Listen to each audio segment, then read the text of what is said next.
Madame, Monsieur, bonsoir. Merci de nous rejoindre à la une de l'actualité.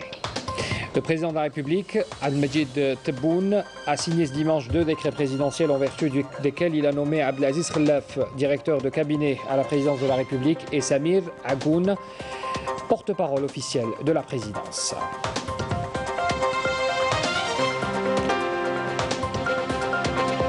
La réunion gouvernement Wali a été marquée la première journée par d'importantes décisions annoncées par le président de la République. Le président Tebboune est longuement revenu sur les dysfonctionnements et les moyens de les dépasser pour relancer l'économie nationale qui peine à reprendre son activité depuis l'arrivée du Covid. La rencontre Wali-gouvernement a été clôturée ce dimanche. Ces travaux ont été sanctionnés par des recommandations visant à la concrétisation des engagements inscrits dans le programme du président de la République. On y reviendra tout à l'heure en détail.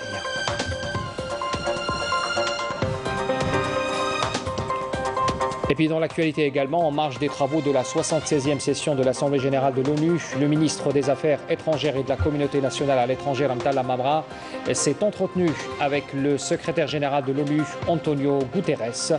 Un entretien dont on reviendra bien sûr sur les détails des échanges entre les deux hommes.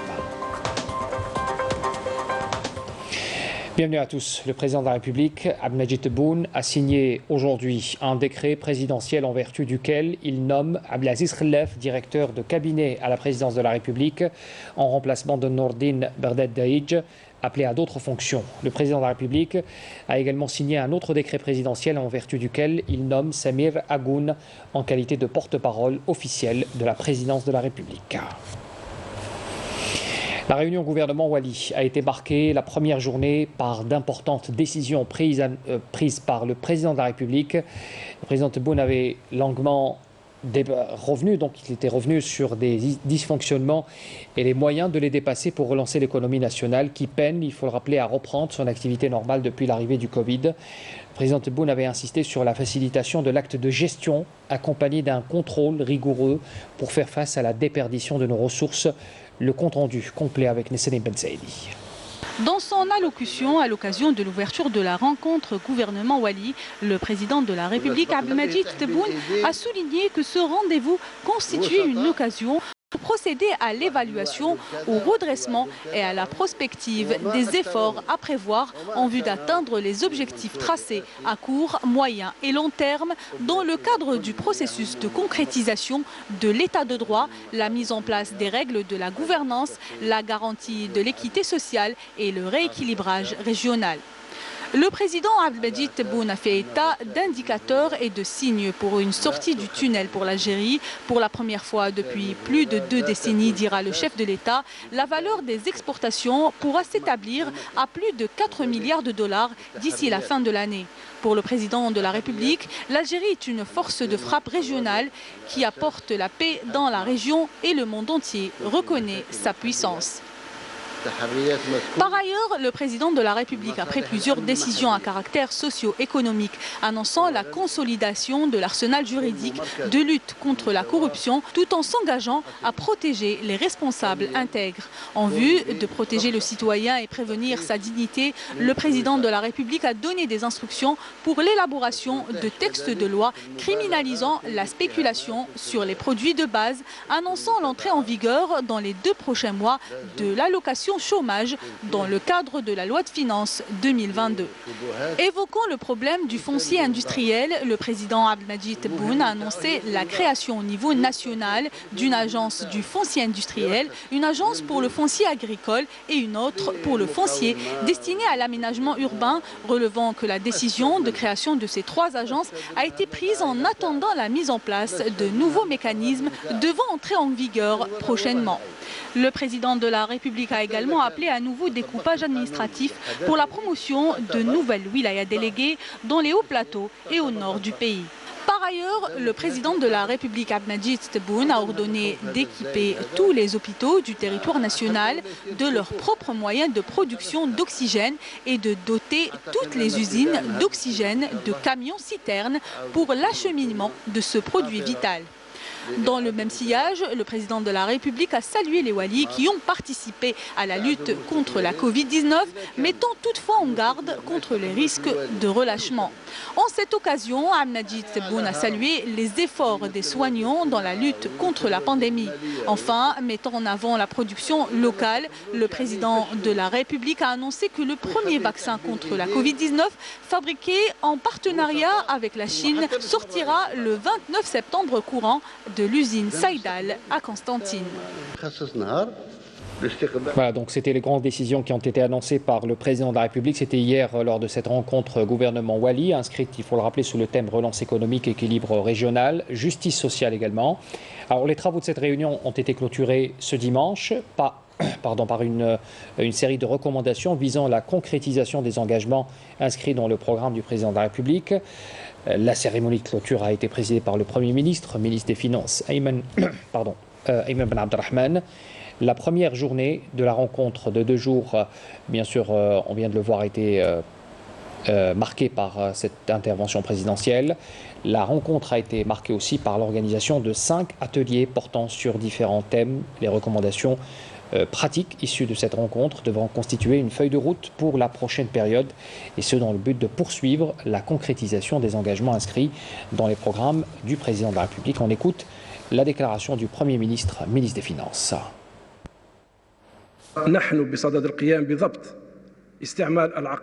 Nous procédons à l'heure actuelle à la régulation de l'intégralité du foncier, que cela soit touristique, agricole ou industriel. Dans ce contexte, nous allons récupérer toutes les assiettes foncières attribuées et qui n'ont pas été exploitées ou qui ont été attribuées frauduleusement. Il est grand temps que le foncier soit octroyé aux vrais investisseurs et que la terre agricole soit attribuée à ceux qui la travaillent. Notre souci majeur et notre principal objectif est de parvenir à notre sécurité alimentaire et de parvenir à notre sécurité sanitaire et se prémunir de la volatilité des prix sur les marchés internationaux. L'Algérie est appelée aujourd'hui à recouvrer son prestige en matière d'autosuffisance alimentaire et en particulier en matière de céréales. Les Walis sont appelés à veiller à la réalisation de cet objectif qui figure à la tête de nos priorités dans le domaine économique, et cela dans un délai n'excédant pas les 18 mois. L'autosuffisance et la sécurité alimentaire sont donc nos principales priorités, car il y va de la dignité de l'Algérie. Le Premier ministre, ministre des Finances, Ayman Ben Abdelrahman, est revenu également sur les recommandations de cette réunion et la feuille de route qui en découlera, entre autres la promulgation de nouveaux textes, la création de cellules d'écoute pour nos concitoyens, ou encore passer d'une politique réactive à celle prospective, anticipative et surtout préventive. Le compte-rendu est signé de Salim Ben Saïdi. Plusieurs instructions et orientations ont été données lors de la rencontre gouvernement-Wali, constituant ainsi une feuille de route que les Walis sont appelés à appliquer scrupuleusement. Des recommandations issues des 5 ateliers où la priorité reste la révision du schéma national de l'aménagement du territoire en vue de concrétiser un équilibre dans le développement durable et élaborer une vision au long terme pour le développement économique.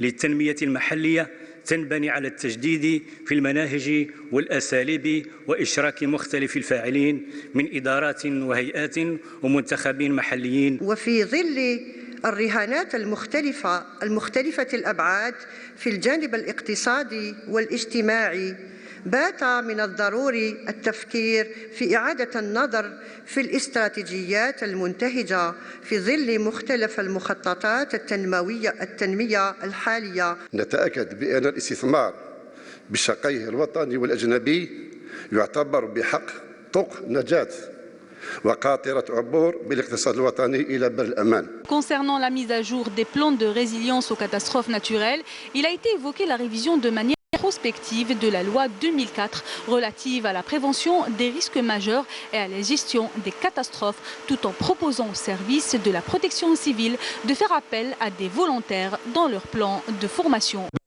تعزيز الحوكمة الوطنية والمحلية لمخاطر الكوارث لتحسين تسييرها من خلال استحداث خلايا محلية دائمة لليقظة ورصد ومراقبة المخاطر الكبرى. إن النظام الجديد الذي أفرزته العولمة وكذا التحولات والتغيرات الاجتماعية والاقتصادية التي عرفتها بلادنا تفرض على السلطات العمومية إعادة النظر في طريقة تسيير المرافق العمومية المحلية.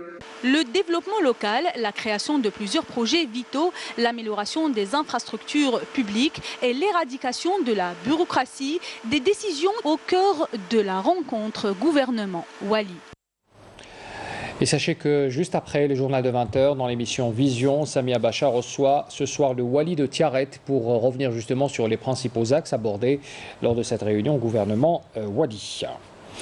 Dans l'actualité également, d'abord en marge des travaux de la 76e session de l'Assemblée générale de l'ONU, le ministre des Affaires étrangères et de la communauté nationale à l'étranger, Ramtane Lamamra, a tenu une séance de travail avec le secrétaire général de l'ONU, Antonio Guterres, au cours de laquelle ils ont discuté des derniers développements dans la région, notamment les efforts de l'Algérie pour promouvoir les solutions pacifiques aux crises, notamment en Libye, au Mali et dans la région du Sahel, ainsi que la décolonisation du Sahara occidental. Le secrétaire général des Nations Unies, Antonio Guterres, a salué le rôle central et positif de l'Algérie en Afrique du Nord et dans la région du Sahel, soulignant son soutien total à ses efforts et ses initiatives. La 76e session de l'Assemblée générale de l'ONU a été marquée par une intense activité diplomatique algérienne. Une série de rencontres bilatérales a été tenue par le ministre des Affaires étrangères et de la communauté nationale à l'étranger, Ramtane Lamamra, avec ses homologues de plusieurs pays membres de l'ONU. Lors de la rencontre que le chef de la diplomatie algérienne a eue avec son homologue syrien, Faisal El-Moqdad, les deux parties ont passé en revue les relations fraternelles unissant l'Algérie et la Syrie, ainsi que les moyens à même de réactiver les mécanismes de coopération bilatérale, la situation dans le Moyen-Orient et les perspectives de relance de l'action arabe commune. Lors de sa rencontre avec son homologue mauritanien Ismail Ould Cheikh Ahmed, Ramtane Lamamra a abordé les principaux développements au niveau maghrébin et continental, les relations fraternelles privilégiées entre les deux pays et peuples frères, les voies et moyens à même de les renforcer, ainsi que les échanges de visites au plus haut niveau. Il a été également convenu d'accélérer la cadence des préparatifs en vue de la visite en Algérie et dans les meilleurs délais du président Mohamed Ould El-Ghaznaoui à l'invitation de son homologue Abdelmajid Tebboune. Les entretiens avec le ministre iranien des Affaires étrangères Hussein Amir Abdullahian portaient essentiellement sur les voies et moyens permettant de renforcer les relations entre les deux pays et de tirer parti des possibilités et opportunités offertes des deux côtés pour promouvoir la coopération économique. Ramtane Lamamra et son homologue égyptien Sameh Choukri ont passé en revue les relations bilatérales et l'attachement des deux parties à les améliorer pour concrétiser les aspirations des deux peuples frères. La coopération bilatérale et les perspectives de son élargissement à tous les niveaux au service des intérêts communs ont été au centre d'une rencontre entre Ramtane Lamamra et le ministre des Affaires étrangères de la République du Nicaragua. Les deux parties ont discuté de plusieurs questions régionales et internationales d'intérêt commun pour renforcer le consensus sur les positions des deux pays qui appuient les objectifs et principes de la Charte des Nations Unies ainsi que les causes justes à travers le monde. Avec le ministre des Affaires étrangères de l'Inde, les débats ont porté sur les relations entre les deux pays et les voies de leur renforcement, notamment dans le domaine économique, en préparation des prochaines échéances bilatérales. Les deux ministres ont également échangé les vues sur plusieurs questions internationales et régionales, particulièrement celles inscrites à l'ordre du jour du Conseil de sécurité. Les discussions avec la chef de la diplomatie de Namibie, Netumbo Nandi Ndaitwah, ont porté essentiellement sur les relations bilatérales, la situation régionale, outre les principales questions évoquées au niveau de l'Union africaine. Les deux parties ont exprimé leur satisfaction quant au niveau remarquable des relations bilatérales marquées par un appui mutuel et une convergence des positions à l'égard des questions régionales et internationales. Et puis Ramtallah Mamra a tenu également une réunion avec les membres de la délégation algérienne aux Nations Unies afin de les encourager à poursuivre le travail pour protéger les intérêts suprêmes du pays en application des directives du président de la République pour consolider la place de l'Algérie comme un pays pivot sur le plan régional et le plan international. On écoute le ministre des Affaires étrangères. L'objectif de l'Algérie à travers sa participation est de marquer sa présence en force et de faire entendre sa voix, que cela soit pour son activité propre à elle ou au sein des organisations, des institutions, des groupes auxquels elle appartient. Vous avez vu le nombre de rencontres que nous avons eues et que nous tenons toujours. Des rencontres avec des homologues des différentes régions du monde, de différents statuts et qualités. Des rencontres avec des pays avec lesquels nos relations sont un peu stagnantes et que nous voulons relancer. Aujourd'hui, l'Algérie, par le biais de ses représentants au niveau des Nations Unies, est appelée à avoir le plus grand nombre d'amis, concrétiser et consolider les amitiés qui existent déjà à travers une action professionnelle. Vous savez que l'Algérie, comparativement à d'autres pays du nord de l'Afrique, jouit auprès des différentes délégations d'une particularité, c'est qu'elle agit en toute intégrité, sincérité et une vraie amitié, et que l'Algérie est engagée aux côtés de ses amis. Un vrai engagement basé sur des principes et non pas sur des calculs restreints. Chacun de vous est appelé au niveau des différentes commissions, groupes et les différents cadres de travail à faire prévaloir ses qualités.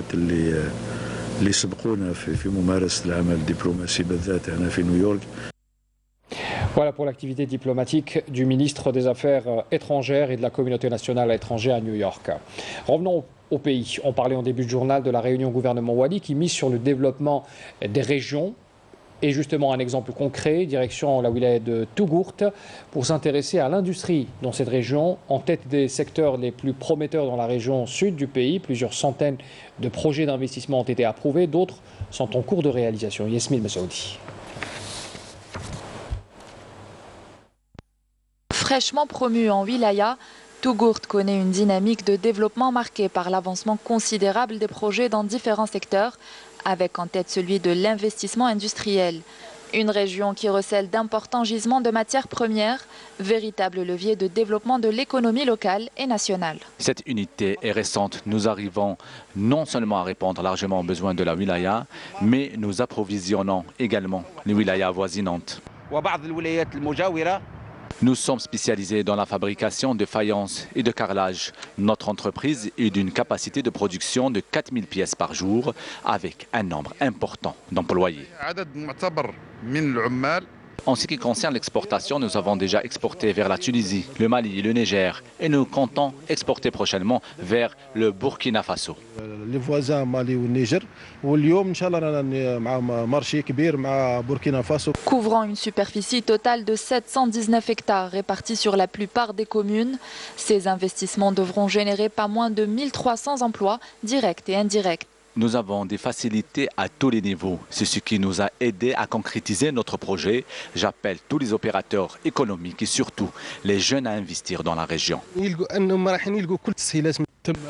Ce sont près de 599 projets d'investissement qui ont été approuvés par la commission de wilaya chargée de l'investissement. 240 sont en cours de réalisation et 52 sont déjà entrés en service.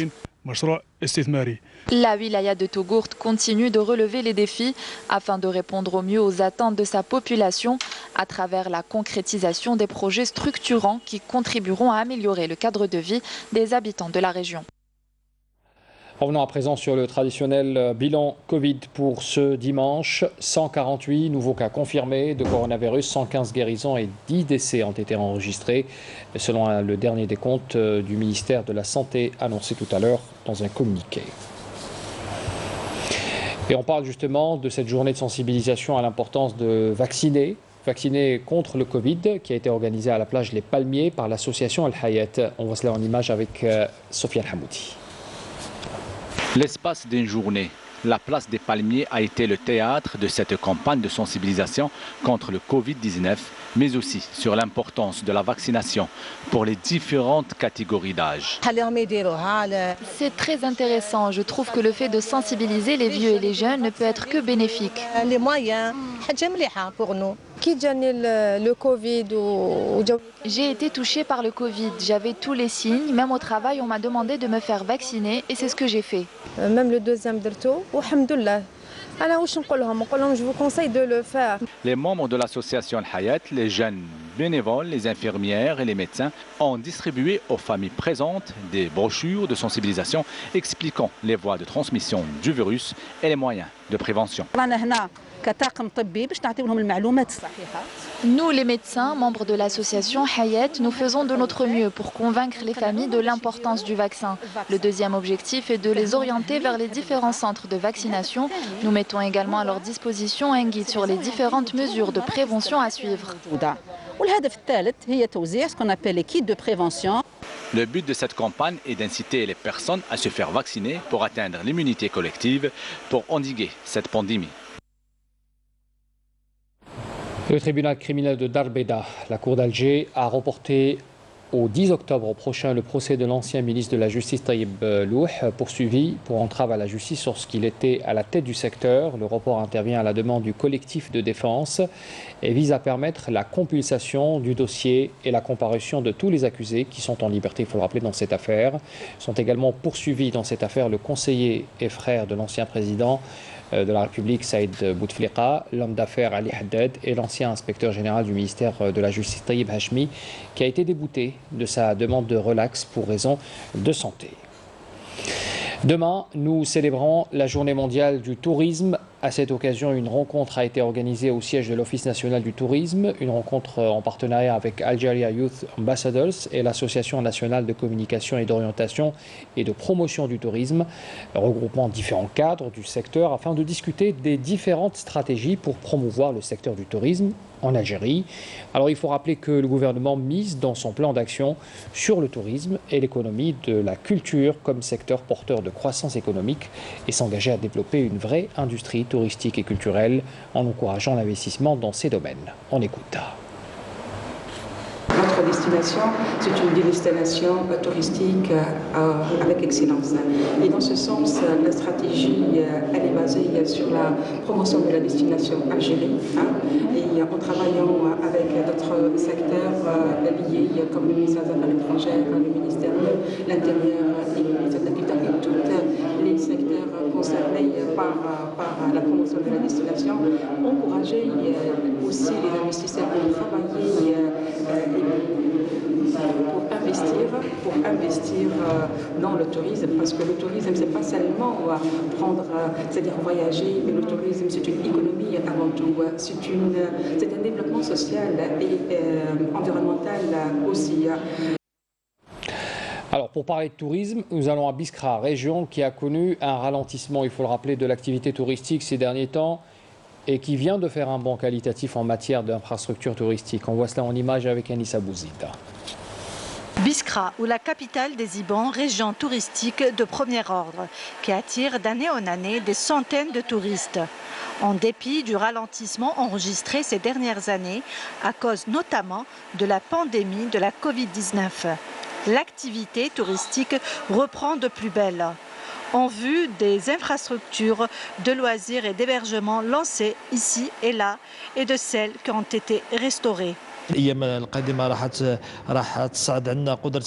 Cet hôtel vient d'augmenter sa capacité d'accueil qui est passée de 2391 à 2591 lits. Suite aux dernières décisions visant la facilitation de l'ouverture des agences de voyage, plusieurs investisseurs se sont lancés dans ce secteur.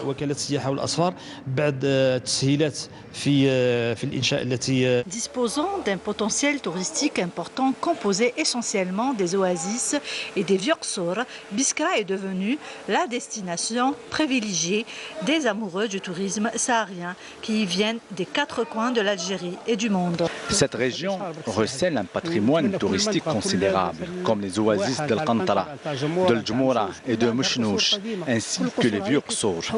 De très beaux sites qu'il faut promouvoir et restaurer.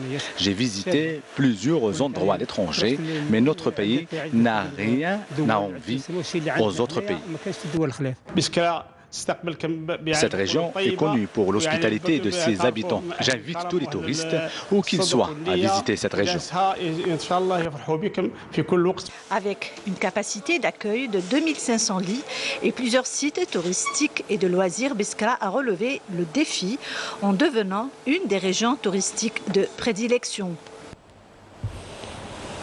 Fin de ce journal, merci de l'avoir suivi. Pour l'information, retrouvez dès demain à 12h dans le Moqaddam. Je vous donne rendez-vous à 19h. Très bonne soirée à tous.